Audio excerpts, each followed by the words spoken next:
Picture this. Your husband is dying in your arms. With his last breath, he whispers one final warning. Don't trust anyone. Look under the floorboard. You think it's love, a sweet goodbye. It wasn't. It was a deathbed confession that shattered everything. Hidden cash in the garage, fake IDs, late-night meetings with dangerous men, threats to our daughter, a secret life he buried so deep it took his cancer to dig it up. I ran. I fought. I almost lost my child. But his last words didn't just break my heart. They saved our lives and exposed a web of corruption that could destroy us all. This is the true story of how my husband's dying advice changed everything. Watch if you dare. You won't see the twist coming. My name is Lauren Hayes, 38 years old, widowed, mom to a 14-year-old daughter who still sometimes climbs into my bed at night when the nightmares hit. We live in Littleton, Colorado, a sleepy suburb 20 minutes south of Denver, where the houses all look the same from the street. Brick front, two-car garage, American flag hanging straight even when there's no wind.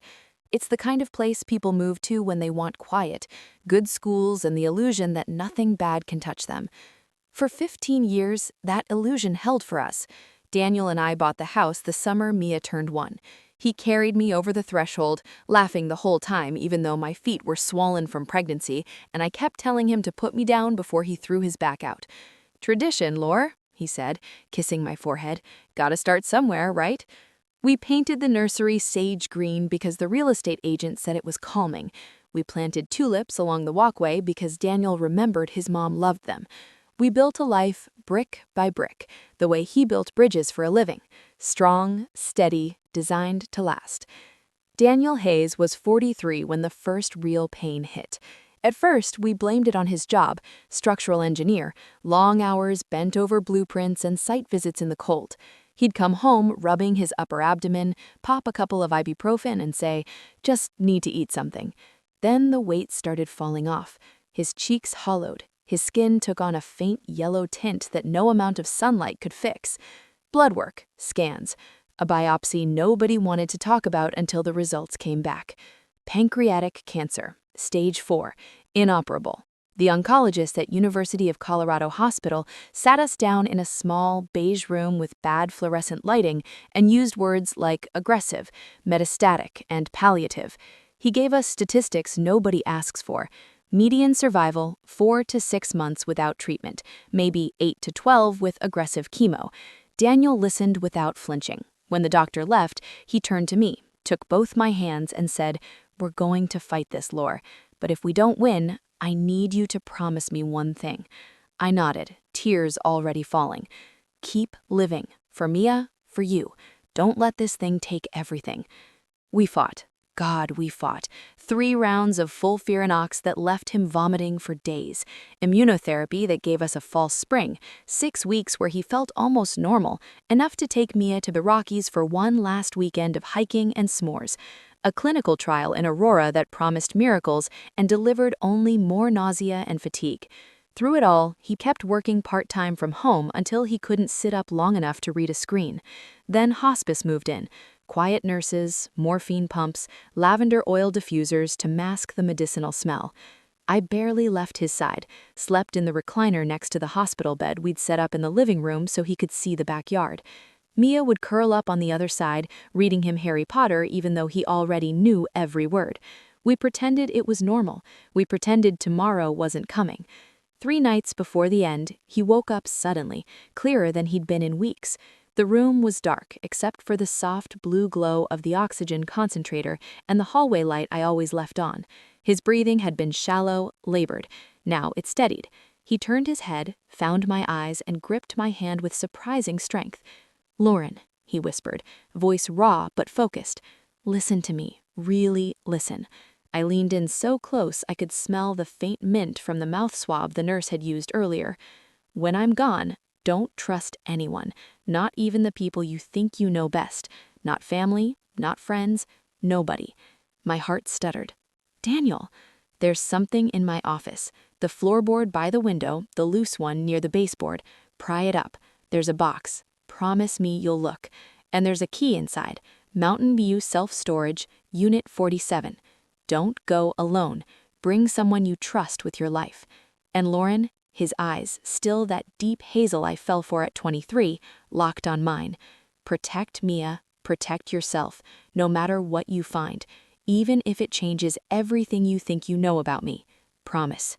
Tears burned my cheeks. I promise. He exhaled, long and shaky. I love you more than anything in this world. I'm so sorry. He closed his eyes after that. He didn't speak in full sentences again. The next 2 days were a blur of shallow breaths, morphine drips, and Mia's quiet sobs. He slipped away early on a Thursday morning when the first light came through the blinds. I held him until the hospice nurse gently told me he was gone. The funeral was small. Immediate family, a handful of close friends from his engineering firm, a couple neighbors who'd brought food for months. Everyone said the same things. He was such a good man. He loved you and Mia so much. He fought like hell. I nodded, smiled weakly, said thank you until my voice cracked. Mia clung to my side, eyes red, saying nothing.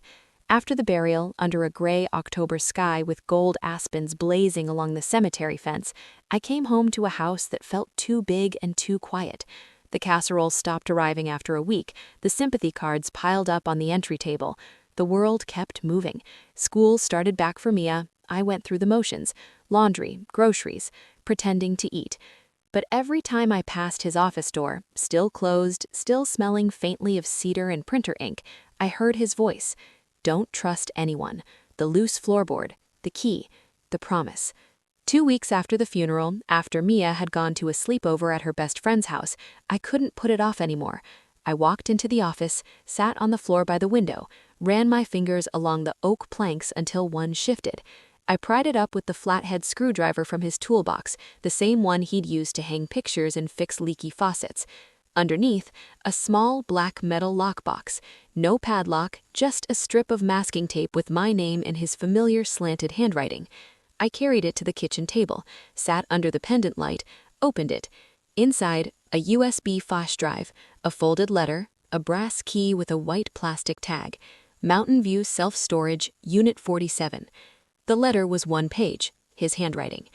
Lore, if you're reading this, I didn't have time to fix it. Most of what you think you know about the last 5 years isn't true. Not the love. That was real. Every single day. But the rest, I made choices. Bad ones, to keep us safe. Or maybe just to keep you from hating me. Watch the files on the drive in order. All of them. Then decide what to do. The key opens the unit. Don't go alone. Bring someone you trust completely. Someone who has no connection to my work. And Lauren, if anything happens to you or Mia after you see this, it wasn't random. It wasn't an accident. I'm sorry for all of it. I love you more than I ever said out loud. Forgive me if you can. D. My hands shook so hard the paper rattled. I stared at the USB like it might explode. That night, alone in the dark kitchen with only the refrigerator humming, I plugged it into my laptop. The folder was labeled simply, For Lauren. 6 video files, numbered 1 through 6. I clicked the first one. Grainy security footage from our own garage camera. Timestamp, April 12th, 3 years ago, 1:47 a.m. Daniel, alone, opening the trunk of his SUV, pulling out a black gym bag, unzipping it. Stacks of cash, rubber-banded bundles, hundreds. He counted quickly, practiced, efficient, then carried the bag to the rafters and hid it behind the pink insulation. My stomach dropped through the floor. The quiet before the storm was over, and the storm had been living in my house the whole time.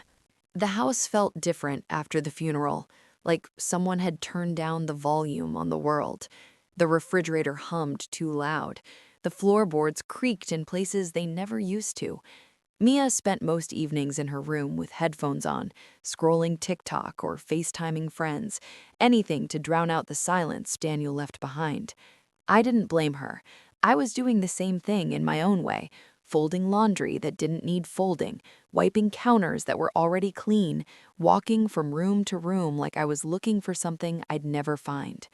2 weeks and 3 days after we buried him, I couldn't pretend anymore. His promise kept replaying in my head like a stuck record. Don't trust anyone. Loose floorboard by the window. Protect Mia. Protect yourself. I waited until Mia was at soccer practice, Thursday evening, the one night she still went because Dad would want me to keep playing. I stood outside the office door for a full 5 minutes before I could turn the knob. When I finally stepped inside, the air smelled like him. Cedar from the pencil sharpener, faint traces of his aftershave, the metallic tang of old printer ink. His drafting table was still covered in blueprints for the Platte River pedestrian bridge he'd been working on. Half-finished lines, red pencil marks, post-it notes with measurements he'd never get to check. I knelt by the window. Afternoon light slanted across the oak floor, catching dust motes that danced like tiny ghosts. I ran my fingertips along the baseboard until I felt the give, one plank slightly raised at the edge, the way a tooth feels loose before it falls out. I grabbed the flathead screwdriver from his toolbox, the red-handled one he always used for small jobs around the house. The screw heads were worn smooth from years of use. I wedged the blade under the board and pried. It popped up with a soft crack, revealing a shallow cavity, maybe 6 inches deep. There it was, a small black metal lockbox, no bigger than a hardcover book. No padlock, just a strip of masking tape across the top with my name written in Daniel's familiar slanted handwriting, Lauren, in black Sharpie. My pulse thundered in my ears. I carried the box to the kitchen table like it might explode if I moved too fast, set it down under the pendant light, sat in the chair I always used, the one with the wobbly leg Daniel kept promising to fix. My hands shook as I peeled off the tape. Inside, a black USB flash drive, no label, a single folded sheet of printer paper, a brass key with a white plastic tag threaded through the hole, printed in neat block letters, Mountain View Self-Storage, Unit 47. I unfolded the letter first. His handwriting, same as always, a little more shaky toward the end. Lore, if you're reading this, I didn't have time to fix everything. Most of what you think you know about the last 5 years isn't true. Not the part where I loved you. That was real. Every morning I woke up next to you, every time I kissed you goodnight, every time I watched you with Mia, that was the only part that mattered. But the rest, I made choices, bad ones, to keep us safe, or maybe just to keep you from hating me. I thought I could handle it. I thought I could walk away clean. I was wrong. Watch the files on the drive, in order, all 6 of them. Don't skip ahead. The key opens Unit 47 at Mountain View Self-Storage on Kipling Street. Don't go alone. Bring someone you trust with your life, someone who has zero connection to my work or my past. Tell no one else. If anything happens to you or Mia after you see what's on that drive, it wasn't random. It wasn't an accident. They'll make it look like one. I'm sorry. For the lies, for the danger I brought home, for not being strong enough to tell you sooner. I love you more than I ever said out loud. Forgive me if you can. D. I read it twice, then a third time. The words blurred. My chest felt tight, like someone had wrapped a band around my ribs and pulled. This wasn't a love letter. This wasn't a dying man's sentimental goodbye. This was a confession wrapped in fear. I stared at the USB drive like it was a live grenade. Mia wouldn't be home for another hour. I had time. I plugged it into my laptop at the kitchen table. The folder opened automatically. For Lauren. 6 video files, numbered 1 through 6. I clicked the first one. Grainy black and white security footage from our own garage camera. Timestamp in the corner. April 12th, 3 years ago, 1:47 a.m. Daniel, alone, wearing the gray hoodie I bought him for Christmas the year before. He opened the trunk of his SUV, the black Highlander we'd paid off 2 years earlier, pulled out a black gym bag, set it on the concrete floor, unzipped it.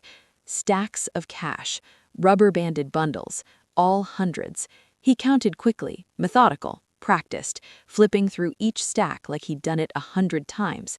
Then he carried the bag to the rafters, pushed aside pink insulation and hid it behind a stack of old moving boxes. The video ended. My mouth went dry. Second file, same camera, different night, June 8th, 2:14 a.m. Daniel again, meeting a man in the garage.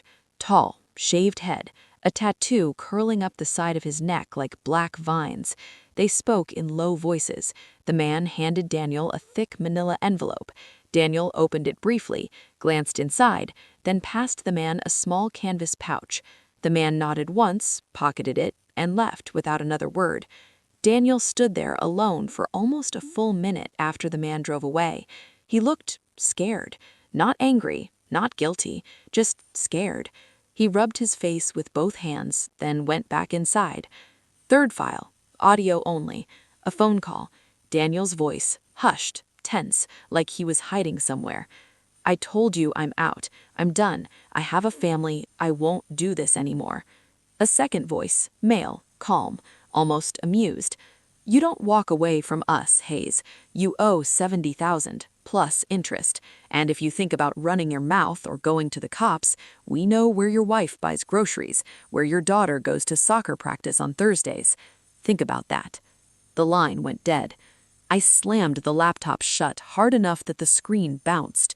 The kitchen light felt blinding. The refrigerator's hum sounded like laughter. Daniel hadn't died of cancer alone. He died carrying secrets that could get us killed. And now, those secrets were sitting on my kitchen table. Mia's key turned in the front door. I shoved the box into the junk drawer under a pile of takeout menus and old receipts, wiped my face, forced to smile. Hey there, kiddo. How was practice? She shrugged, dropped her cleats by the door. Fine, coach yelled a lot. I nodded, hugged her too tight. She pulled back, frowning. Mom, you okay? Yeah, I lied. Just missing Dad. She hugged me again. Me too. That night, I lay awake staring at the ceiling, listening to the house settle. The loose floorboard had opened something far worse than a box. It had opened a door, and whatever was on the other side was coming for us. The next 48 hours blurred into a haze of forced normalcy. I dropped Mia at school every morning with a smile I didn't feel, waved at the crossing guard like everything was fine, then drove home gripping the steering wheel so hard my knuckles turned white. The lockbox stayed hidden in the junk drawer, under a pile of expired coupons and old takeout menus. I didn't touch the USB again. Not yet. I told myself I needed time to process. Really, I was terrified of what the next video would show. Mia noticed something was off. She started asking questions she hadn't asked since the funeral. Mom, why do you keep staring at Dad's office door? I forced a laugh. Just remembering him working late. He always left the light on.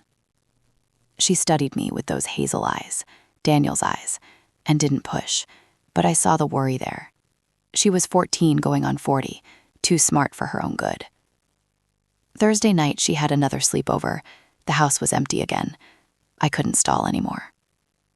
I sat at the kitchen table with my laptop, a fresh cup of coffee I had no intention of drinking, and the USB plugged in. My finger hovered over file number 4. I clicked. Video 4. Exterior shot. Our backyard at night. Timestamp. October 19th, 2 years ago, 11:22 p.m. Daniel on the patio, phone to his ear. The camera angle was strange, high, from the neighbor's motion light maybe, or a hidden camera. The audio was tinny but clear. I need more time, Daniel said. The job in Boulder fell through. I can give you half next week. A pause, then the same cold voice from the earlier call. Half isn't enough, Hayes. You're into us for 90 now. Interest compounds daily. You think we're running a charity. I'm trying. Trying doesn't pay bills. You've got a nice house, nice car, nice kid. Sell something, or we start collecting in other ways. Daniel's shoulders slumped. Don't touch my family. Then don't make us. The call ended. Daniel stood there in the dark for a long minute, staring at the phone like it had burned him.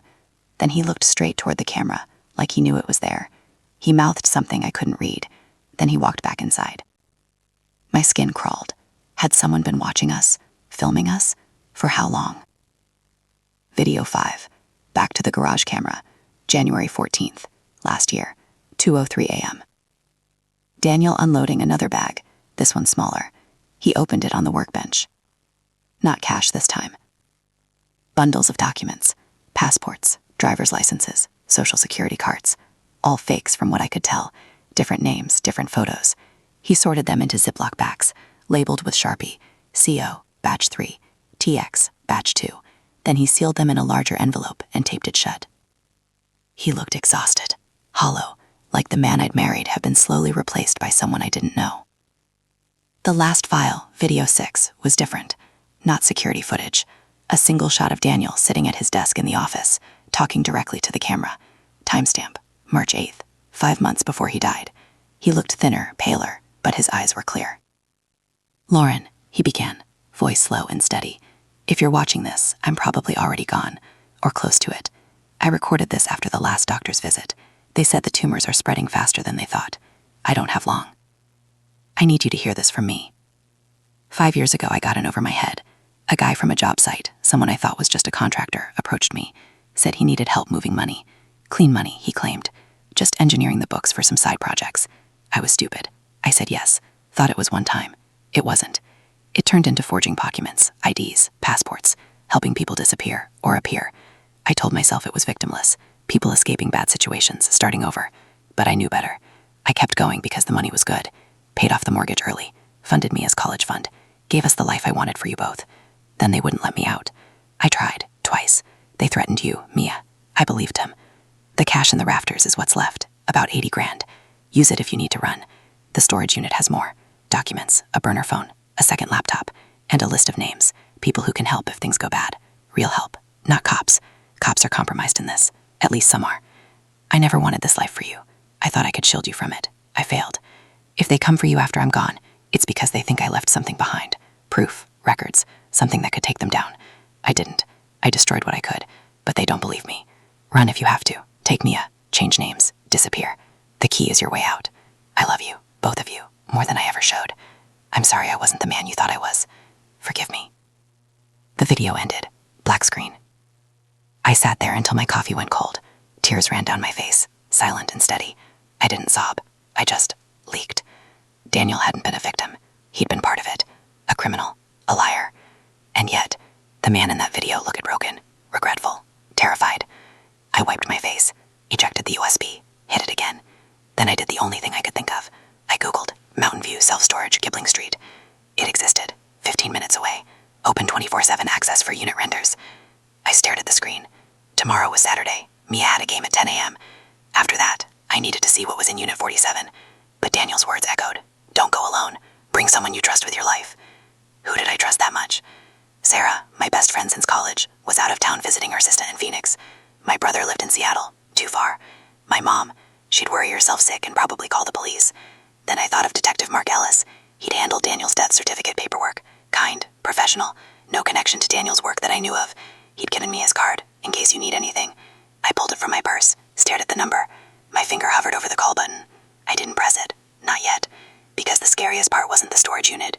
It was realizing that if Daniel was right, if they were watching, then calling the police might be the worst thing I could do.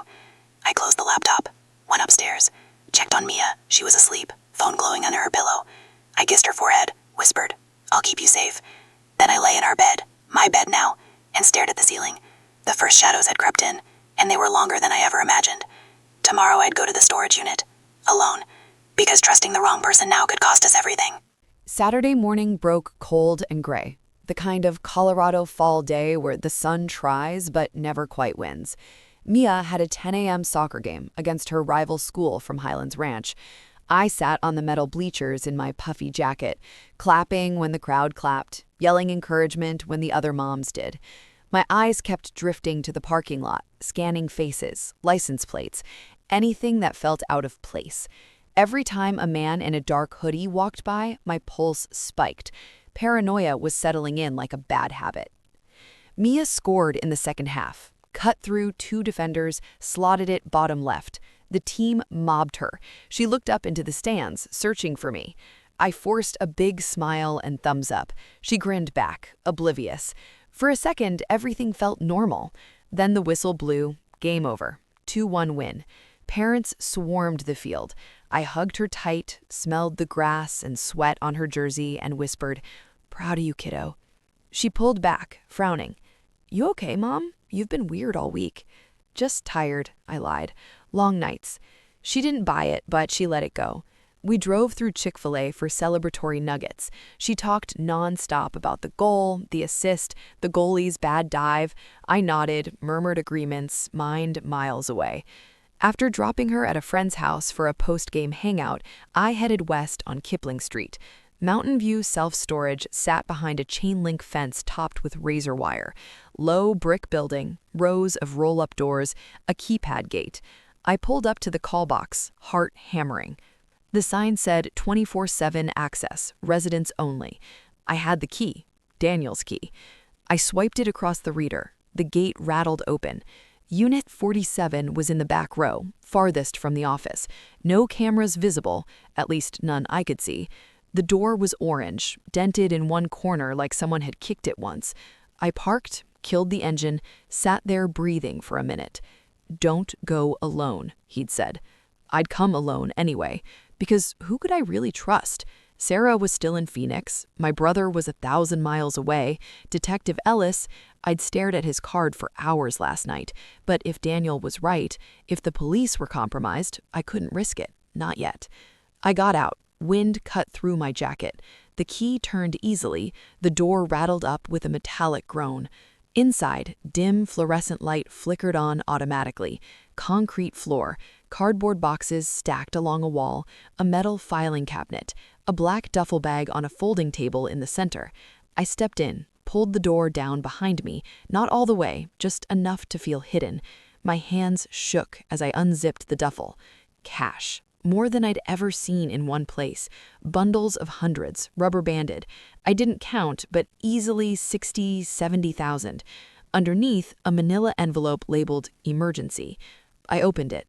Inside, 2 new passports, mine and Mia's. Different last names, Lauren and Mia Reynolds. Same photos, though. Birth certificates to match. Social security numbers I'd never seen. A thick wad of cash in smaller bills, maybe 10 grand. A prepaid burner phone, still in the box, and a folded sheet of paper. Daniel's handwriting again. "Lore, if you're here, things are bad. Use the passports only as last resort. They're clean, new identities through a contact I trusted. The phone has one number programmed. Call it only if you're running. The man on the other end goes by Calm. He'll help you disappear. No questions. The filing cabinet has the rest. Records I kept as insurance. Names, dates, proof. If they come for you, take it and run. Don't try to use it against them. They're bigger than you think, connected, dangerous. I love you. I'm sorry I brought this home. D." I stared at the passports, my face older, tired, staring back under a name that wasn't mine. A sound outside. Footsteps on gravel. I froze. The footsteps stopped, then started again, slow, deliberate, coming closer. I shoved the envelope back into the duffel, zipped it, backed toward the corner, heart slamming so hard I could taste it in my throat. The roll-up door rattled, someone trying the handle. I held my breath. A voice, male, low. "Mrs. Hayes?" I didn't answer. Another try. "Lauren, it's Detective Ellis. I saw your car. You okay in there?" My stomach dropped. How did he know I was here? I hadn't told anyone. I edged toward the door, peered through the gap I'd left.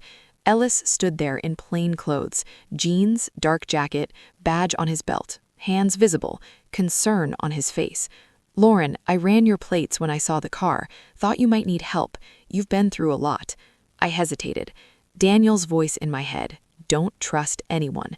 But Ellis had been kind, professional, no red flags. I pushed the door up halfway. He stepped back, hands raised. "I'm not here to spook you, just checking in. You looked rough at the game." I swallowed. "How did you find me?" "Saw you leave the field, followed at a distance. Habit from the job. Didn't mean to scare you." I studied him. No gun drawn, no backup, just a tired cop on a Saturday. "I'm fine," I said. "Just storing some of Daniel's things." He nodded slowly. Eyes flicked to the duffel behind me. "You sure? You look like you've seen a ghost." I forced a smile. Grief does that. He didn't push. If you need to talk about anything, call me day or night, okay? Okay. He lingered a second longer, then turned to go. Take care, Lauren. I watched him walk away, get into an unmarked sedan 2 rows over, drive off. Only then did I exhale. I closed the door, locked it from inside, grabbed the duffel, the envelope, stuffed everything into my backpack. I couldn't leave it here, not anymore. Back in the car, I drove straight home, parked in the garage, closed the door before I got out. Mia was still at her friend's until dinner. I carried the bag upstairs, hid it in the back of my closet, behind Daniel's old winter coats. Then I sat on the bed and stared at the new passports. Lauren Reynolds, Mia Reynolds. Different lives, different names, a fresh start, or a trap. My phone buzzed. Unknown number. I answered. Silence on the other end. Then a man's voice, calm, familiar from the videos. Mrs. Hayes, you've been busy. Click. The line went dead. I dropped the phone like it burned. The shadows weren't just following anymore. They were calling, and they knew exactly where I was. The burner phone sat on my kitchen table like a live snake. Black, cheap, anonymous. I hadn't touched it since I brought the duffel home yesterday. Every time I looked at it, Daniel's warning echoed. Call it only if you're running. I wasn't ready to run. Not yet. But the unknown caller from last night had changed the math. They knew I'd been to the storage unit. They knew my name. They knew my voicemail greeting.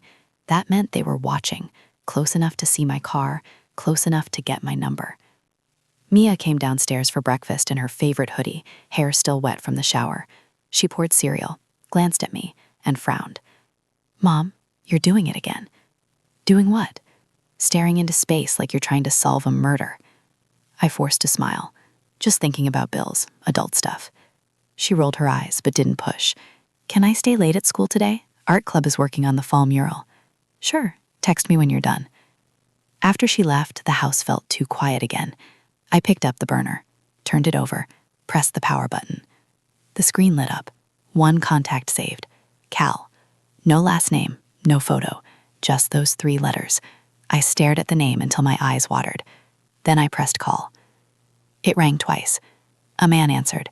Deep voice, calm, no accent I could place. Who is this? Lauren Hayes, I said, voice smaller than I wanted.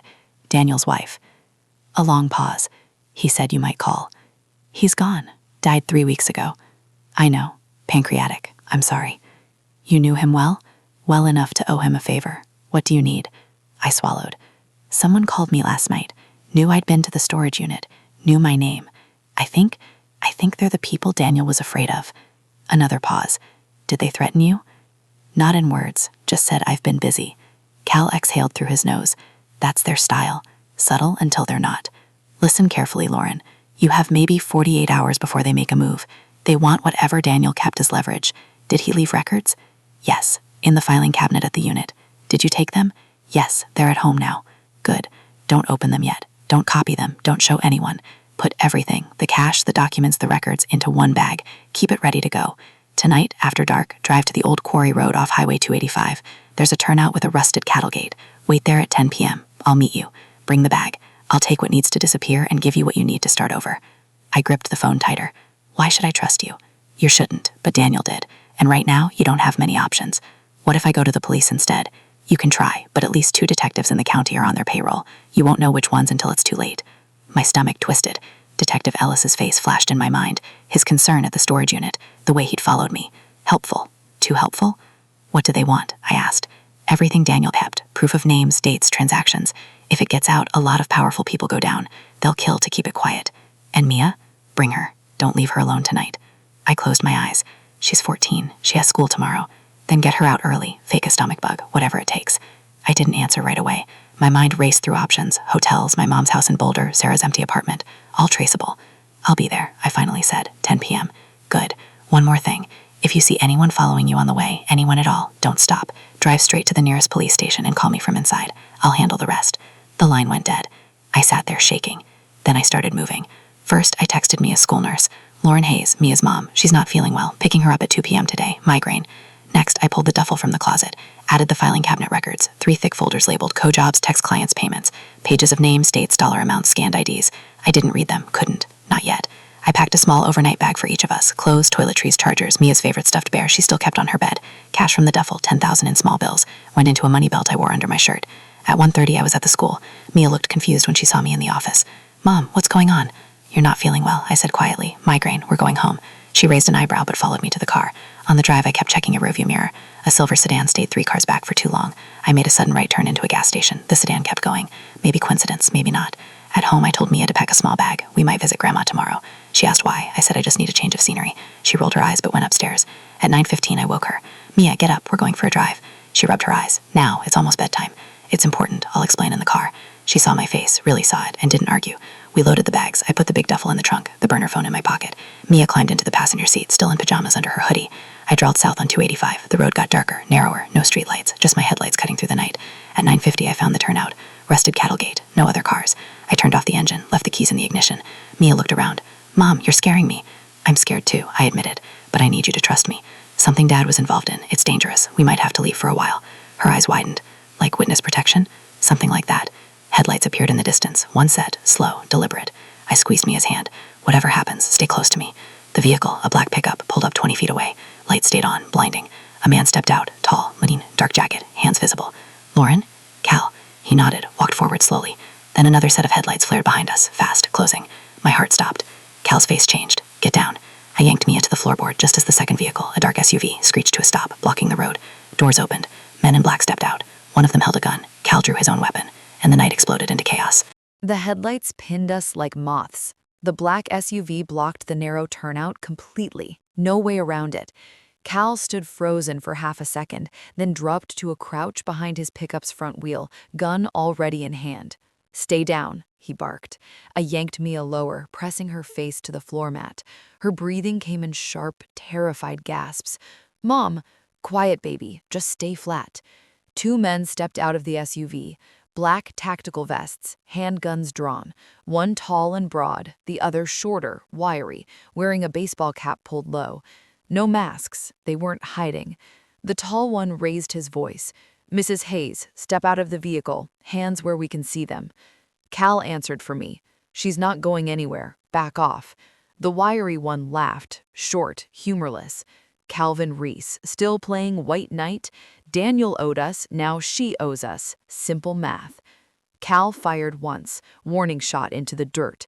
The crack echoed off the quarry walls. Both men flinched but didn't retreat. Last chance, Cal said. Walk away. The tall man raised his gun. You first. Time slowed. I saw the muzzle flash before I heard the shot. Cal grunted, spun, hit the ground hard behind his truck. Blood bloomed dark on his shoulder. Mia whimpered. I clamped a hand over her mouth, gentle but firm. The men advanced. I had seconds. I reached for the ignition, keys still there. Engine roared to life. I threw the car into reverse, floored it. Tires spun on loose gravel. The SUV lurched forward to block me, but I cut the wheel hard, scraping past its bumper with a scream of metal. Sparks flew. I slammed into drive, fishtailed onto the highway. Behind us, headlights flared again. They were following. Mia lifted her head. Mom, what's happening? Bad people, from Dad's work. We have to lose them. I pushed the accelerator to the floor. The speedometer climbed, 70, 80, 90. The road twisted through dark pines. No other cars, no help. The SUV stayed close, too close, high beams blinding in the rear view. I took a sharp left onto a dirt service road, barely wide enough for the car. Branches whipped the windows. The SUV hesitated, then followed, slower now. Another turn, right this time, onto an even narrower track. Gravel pinged the undercarriage. The SUV's lights flickered behind trees, then vanished. I killed the headlights, coasted in darkness, stopped behind a thick stand of aspens. Silence, just our breathing and the tick of the cooling engine. Mia whispered, Are they gone? I don't know. We waited, 10 minutes, 15. No lights, no engines. I started the car again, lights off, and crept back toward the highway. When we hit pavement, I turned north, away from home, away from Denver, toward the mountains. Mia was crying quietly now. Dad, he did this? Not on purpose, I said. He got mixed up with dangerous people. He tried to get out. They wouldn't let him. Why didn't he tell us? He thought he was protecting us. She wiped her face. He wasn't. The words hung heavy between us. I drove until the gas gauge dipped below a quarter tank, found a small motel off I-70 near Idaho Springs, paid cash for a room with 2 beds, no questions asked. Inside, Mia showered first. I sat on the edge of the bed, staring at the duffel. The burner phone had 1 missed call from Cal's number. I didn't call back, not yet. When Mia came out in pajamas, hair dripping, she crawled under the covers without a word. I sat beside her, stroked her hair until her breathing evened out. Then I opened one of the folders from the filing cabinet. Pages of transactions, names I recognized from Daniel's work, subcontractors, city officials, a county commissioner, dollar amounts next to dates, consulting fee, project bonus, code words for bribes, kickbacks, forged permits. One page stopped me cold, a list titled Active Assets. My name, Mia's name, photos, recent ones, me at the grocery store, Mia at soccer practice, timestamps, locations. They'd been watching us for months, before Daniel died. My hands shook so badly the paper rattled. At the bottom, a handwritten note in Daniel's scrawl. If I die before I finish this, burn everything. Don't try to fight, just disappear. I closed the folder. Burn it or use it? I thought about Cal, shot, bleeding on Quarry Road. Was he alive? Dead? Working for them? I thought about Detective Ellis, too helpful, too quick to show up at the storage unit. I thought about the man on the phone who'd called me busy, and I made a decision. We weren't running blind anymore. Tomorrow, I'd call Cal, if he answered. If not, I'd find another way. Because disappearing wasn't enough. Not when they had our pictures, not when they knew where Mia slept.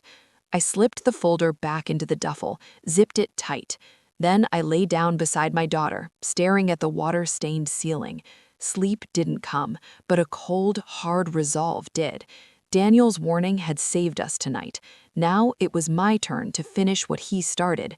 Not for revenge, for survival, and for the daughter sleeping next to me who deserved a future without shadows. The ambush on Quarry Road hadn't ended us. It had only just begun. We didn't sleep that night. The motel room smelled like stale cigarettes and cheap pine cleaner. Mia curled against me under the thin blanket, her breathing shallow and uneven. Every time a car passed on the highway outside, her body tensed. Mine too. I kept one hand on the duffel bag beside the bed like it was a lifeline or a bomb. At 5:47 a.m., the burner phone buzzed once. A text from Cal's number. Alive. Shoulder grazed. Meet me at 7 a.m., 1427 Pine Ridge Road, Evergreen. Red barn behind the house. Come alone. Bring the records. Leave the girl at the motel. Lock the door. Tell her not to open for anyone. I stared at the screen until the words blurred. Leave Mia? No way. But if Cal was hurt, if they were still hunting us, dragging her into another ambush wasn't an option. I woke her gently at 6:15. Mia, listen to me. I have to go meet someone who can help us. I need you to stay here. Lock the door. Deadbolt and chain. Don't open it for anyone. Not room service, not police, not me unless I say the safe word first. Her eyes went wide. What's the safe word? Sunflower, like the ones Dad planted in the backyard every spring. She nodded, tears already filling her eyes. Mom, don't go, please. I have to. If I don't, they'll find us here. I'll be back in 2 hours. If I'm not, there's cash in the small bag. Take a cab to Grandma's in Boulder. Tell her everything. She'll know what to do. Mia hugged me so tight I could feel her heartbeat against mine. Come back. I will. I left the room key on the dresser, locked the door from outside, checked the parking lot twice before getting in the car, drove north toward Evergreen, eyes flicking to the mirrors every few seconds. Pine Ridge Road was a winding gravel lane through thick ponderosa pines. The house at 1427 was a modest A-frame, faded red paint, no cars in the drive. Behind it, an old barn, doors half open, red faded to pink. I parked 50 yards away, grabbed the folder of records, left the cash and passports in the trunk, walked slowly, hands visible. Cal stepped out of the shadows inside the barn, arm in a makeshift sling, blood-stained bandage peeking from under his jacket, face pale but alert. You came. You're hurt. Through and through, clean. I've had worse. He gestured me inside. The barn smelled of hay and motor oil. A folding table held a laptop, a first aid kit, and a map of Colorado spread out with red pins. Sit, he said. We don't have long. I handed him the folder. He flipped through quickly. Names, dates, dollar amounts. His jaw tightened. This is bigger than I thought, muttered Cal. Daniel was holding out on me. What do you mean? He told me it was small-time document forgery, IDs for people who needed to vanish. But this, he tapped a page, this is public corruption, kickbacks to county officials, forged permits on major infrastructure projects, the kind of thing that gets people federal time or dead. I swallowed. And they think I have more? They think Daniel kept digital backups, something explosive enough to take down half the Front Range contracting network. He probably did, and they want it. What do we do? Cal looked at me. Really looked. You disappear. Tonight. New names, new city. I can get you to a contact in Albuquerque. From there, you choose. Midwest, East Coast, wherever. Cash to start, no trace. And the records? I take them, use them to negotiate, or burn them. Either way, they lose leverage over you. I shook my head.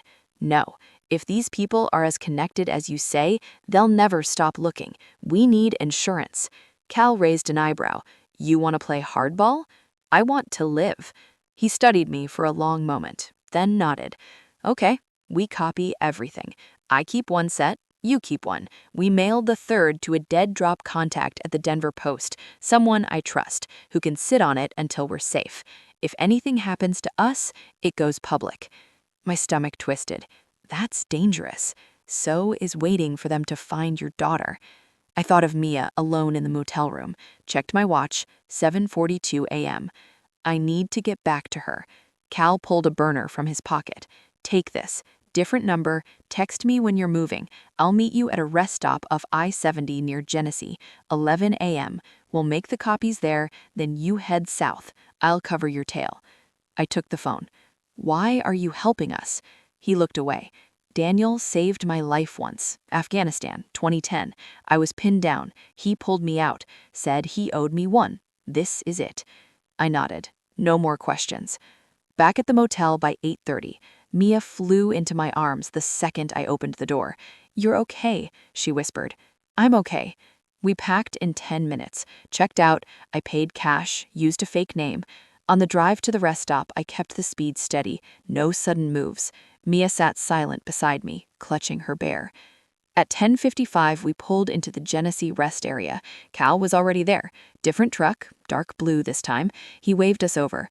We transferred the folders to his laptop, made 3 encrypted USB copies, one for him, one for me, one he sealed in a padded envelope. He'll mail it certified from a Dropbox in Golden, no return address. The reporter will know what to do if we go dark. I handed him the envelope. Be careful. You too. He looked at Mia in the passenger seat. Kid, your dad was a good man who made bad choices.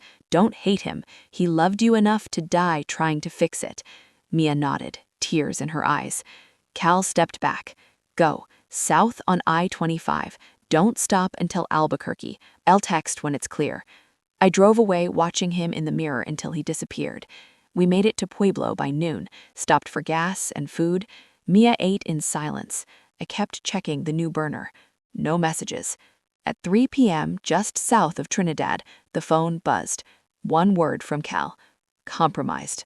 Then nothing. I pulled over at the next exit, heart pounding. Mia looked at me. Mom? I stared at the screen.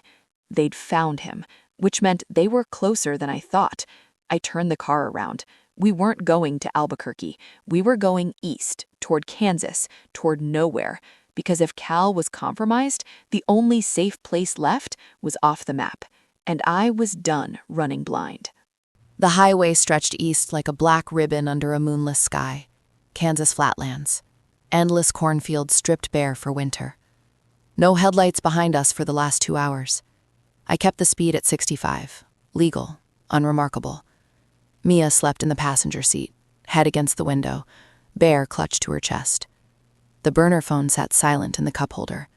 Cal's last message, compromised, burned behind my eyes. I pulled into a rest stop near Goodland just after 2 a.m. Empty parking lot, one sodium light buzzing overhead. I killed the engine, listened to the quiet settle. No cars, no trucks, just wind rattling the chain link fence. I checked the new burner again. Nothing. I reached into the back seat, pulled out the folder labeled CO Jobs, flipped through under the dome light. Names jumped out. People I'd met at Daniel's company barbecues, shaken hands with at holiday parties. A city councilman, a state senator's chief of staff. Dollar amounts next to project codes I recognized from news stories.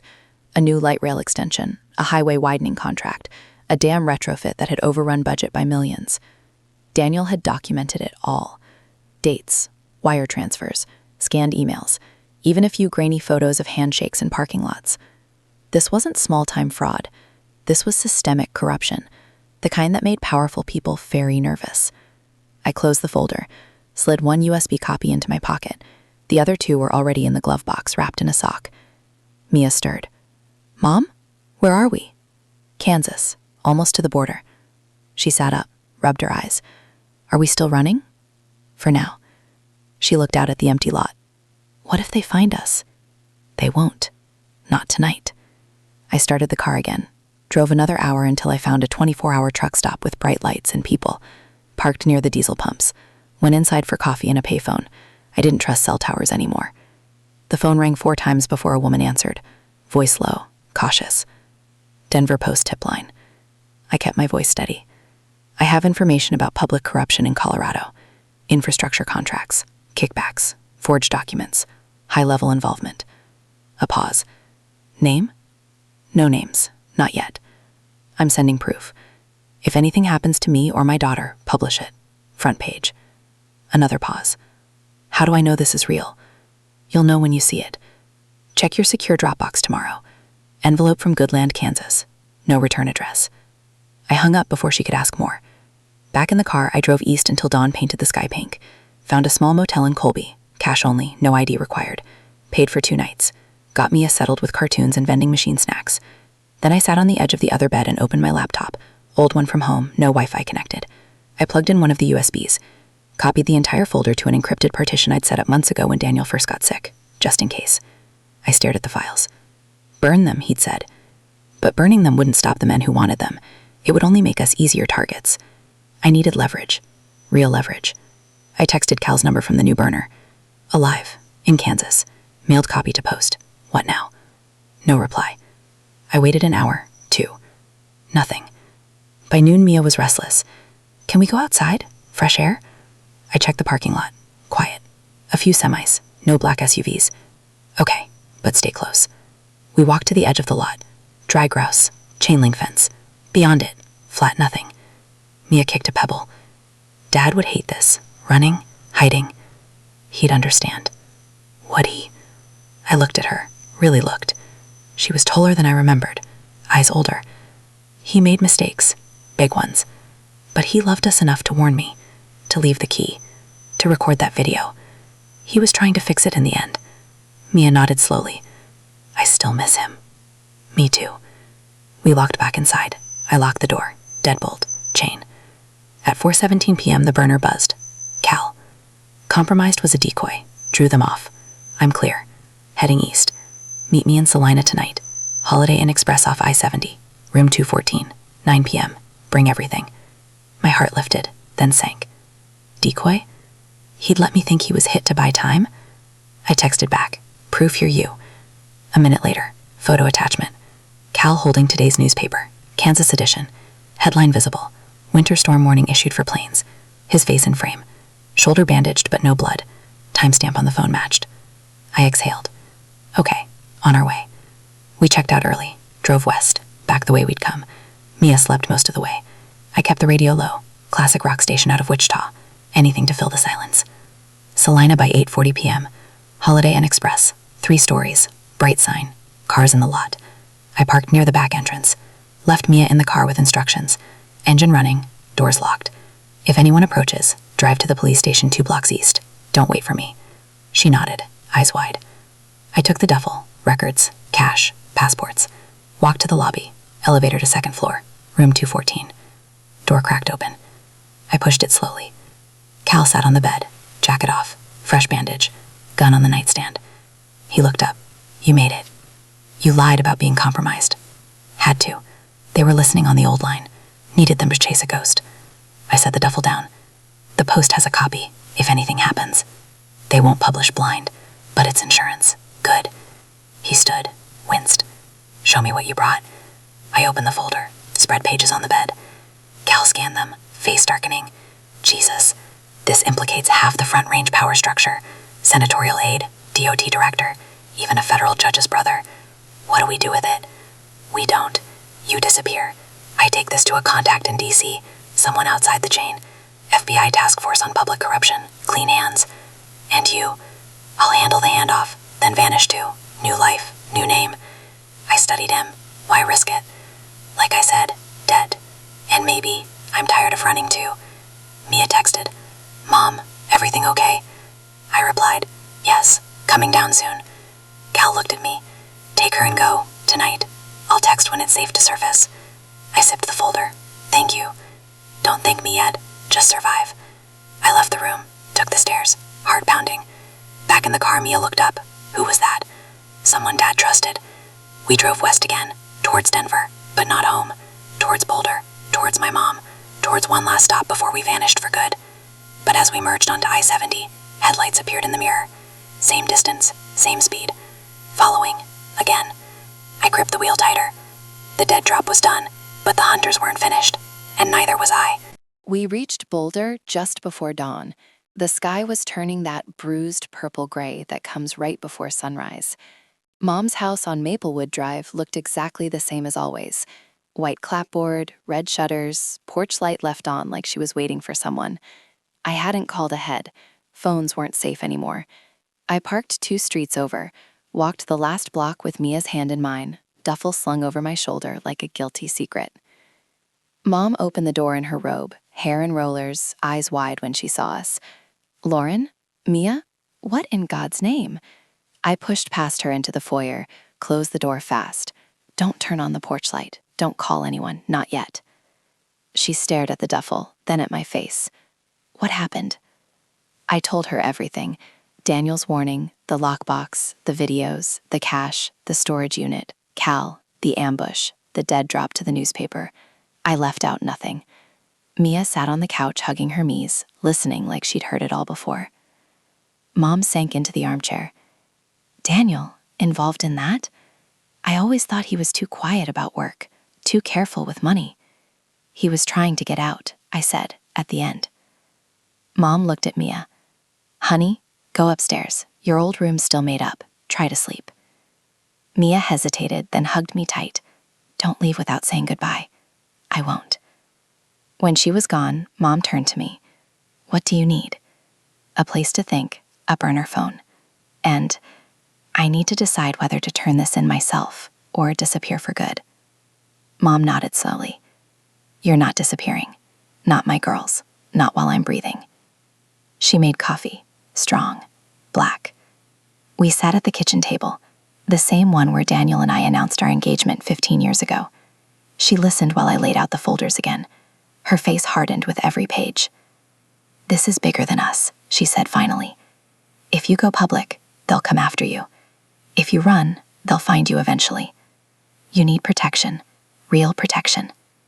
FBI? Someone clean, someone not local. I thought of Cal's DC contact. I might have a way.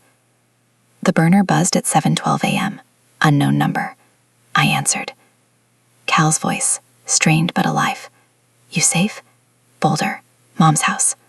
Good. I made the handoff last night. FBI task force took the records. They're moving fast. Raid starting today. Names are dropping like flies. My heart stuttered. They know about me? They know you're the source. They want to talk. Protective custody. For you and Mia. No jail. No charges. Witness status. I looked at Mom. She nodded once. Where? Denver field office. They'll send a detail to your location in 2 hours. Black Suburban. Agent in charge is Rachel Torres. She'll show ID to the window. Ask for the safe word. Sunflower. Exactly. I'll meet you there later, after they clear the house. Cal. Thank you. Don't thank me. Thank Daniel. He kept those records for a reason. The line went dead. 2 hours later, exactly on time, a black Suburban pulled up. Tinted windows, government plates. A woman in a dark suit stepped out. Mid-40s, short dark hair, no nonsense. She held up credentials to the window. Agent Rachel Torres, FBI. Lauren Hayes. I cracked the door. Sunflower. She smiled faintly. Sunflower. We're here to bring you in safely. You and your daughter. Mom hugged us both at the door. Call me when you can. Mia clung to her grandma for a long second, then followed me to the SUV. The ride to Denver was quiet. Agent Torres drove. Another agent loaded shotgun. They didn't ask questions, just said, "You're safe now." At the field office, a nondescript building near downtown, we were taken to a secure conference room. Coffee, water, blankets for Mia. Then the questions started, gentle at first, then sharper. I told them everything. The videos, the cache, the ambush, Cal's role. They listened, took notes, showed me photos of men I recognized from the files, asked me to confirm. By late afternoon, Torres came back in. We've executed 6 search warrants since dawn, 3 arrests already. The senator's aide is in custody, the commissioner too. Your husband's records were the key. They're talking, trying to cut deals. I exhaled. And us? Protective custody until the trials. New location, new identities if you want them. You'll be safe. Mia looked up from her phone. Can we go home eventually? Torres softened. Eventually, when it's over. That night they moved us to a safe house in the foothills. Modern, anonymous, guarded. Mia fell asleep on the couch watching a movie. I sat on the porch with a cup of tea, staring at the stars. My phone, real one, finally returned, buzzed. News alert from the Denver Post. Major corruption scandal rocks Colorado. FBI raids target public officials in infrastructure kickback scheme. Below, photos of handcuffed men, names I knew, faces I'd seen at parties. I scrolled down. Buried in the article, sources say the investigation was triggered by documents provided by a confidential informant following the death of local engineer Daniel Hayes. I closed my eyes. Daniel's last advice hadn't just saved us. It had broken the machine. The breaking point wasn't the ambush. It wasn't the running. It was realizing he'd left me the tools to end it. I walked back inside, sat beside Mia, stroked her hair. She murmured in her sleep, "Dad?" I kissed her forehead. "He's watching over us, baby. He always will." The safe house was quiet. Guards outside. No shadows at the windows. For the first time in weeks, I felt something close to peace. Not the end. Not yet. But the beginning of something new. 3 months after the raids, the headlines finally stopped screaming. The Denver Post ran a 4-part series, The Bridge to Corruption, how one engineer's hidden files exposed a decade of fraud. Daniel's name appeared in every article, first as the whistleblower who died before he could speak, then as the man who left proof behind. No one called him a criminal anymore. They called him brave, a hero who made mistakes but chose the right side in the end. The trial started in federal court downtown. I didn't attend. The U.S. Marshals moved us to a quiet town outside Boise, Idaho. New names on paper, new social security numbers, new driver's licenses. Lauren Reynolds became Lauren Carter. Mia became Mia Carter. We rented a small house with a backyard big enough for a swing set. No cul-de-sac, no neighbors who asked too many questions. Just mountains in the distance and silence that felt earned. Mia adjusted faster than I did. She started at a new high school mid-semester, made friends in art class, joined the soccer team. She still wore Daniel's old hoodie on cold days, the one with the frayed cuffs he used to roll up when he worked late. Sometimes I caught her staring at photos on her phone, old ones of the 3 of us at the lake, laughing, sunburned, happy.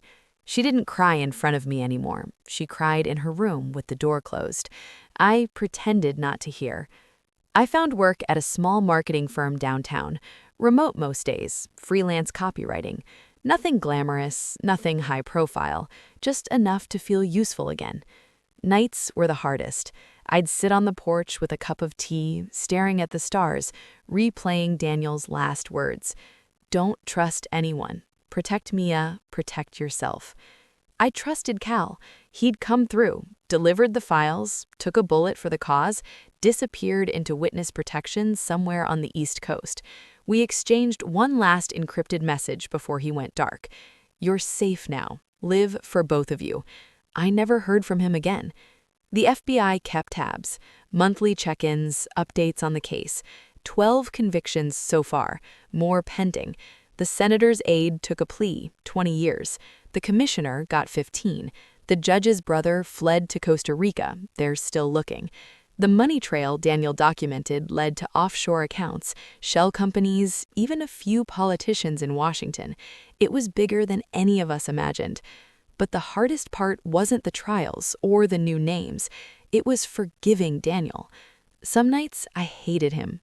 For the lies, for bringing danger home, for dying before he could explain, for leaving me to clean up the mess. I'd sit with his letter, the one from the lockbox, and read it until the paper felt soft. I love you more than I ever said out loud. Forgive me if you can. I couldn't forgive him right away. Forgiveness isn't a switch, it's a slow thaw. One evening in early spring, Mia came home from school with a drawing she'd done in art class. A bridge, simple lines, pencil and watercolor. On one side, our old house in Littleton, the tulips, the swing set. On the other, the new house in Idaho, mountains behind it, a swing set identical to the old one. In the middle, connecting them, Daniel, standing on the bridge, arms open. She set it on the kitchen table. I drew it for you. I stared until my eyes burned. He built bridges, she said quietly. Even when he messed up, he tried to connect things again. I pulled her into a hug. He did. That night, I sat on the porch alone. The air smelled like pine and coming rain. I took out Daniel's letter one last time, folded it small, tucked it into the pocket of my jacket. I didn't burn it. I didn't tear it. I kept it. Because the hardest lesson wasn't that Daniel lied. It wasn't that trust can shatter like glass. It wasn't even that marriage, real marriage, can hold secrets dark enough to kill. The hardest lesson was that love doesn't erase mistakes. It survives them. Sometimes scarred, sometimes quieter, but it survives. I learned to trust again, slowly. First Mia, then my mom over long phone calls, then a neighbor who brought zucchini bread without asking questions, then myself.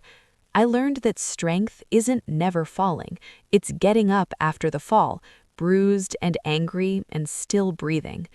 Mia turned 15 last month. We celebrated quietly, cake from the grocery store, candles, her favorite playlist. She blew them out and wished for normal. I didn't tell her my wish was the same. The FBI says the threats are gone. Most of the players are locked up or ruined, the rest scattered. They offered us permanent relocation. We declined. Idaho feels like enough of a fresh start. Some days I still flinch at headlights in the mirror. Some nights I wake up reaching for Daniel's side of the bed. But the flinches are smaller now, the reaching less desperate. He's saved us with his last advice, not with romance, not with poetry, with truth. Ugly, dangerous truth. And in the end, that truth set us free. I stand on the porch most evenings now, watching the sunset paint the mountains gold. Mia practices soccer in the yard. The swing set creaks in the breeze. I whisper to the sky sometimes, I forgive you, Daniel, not because you deserved it, but because I do. And for the first time in a long time, the words don't feel like a lie. They feel like the end of a very long bridge and the beginning of solid ground.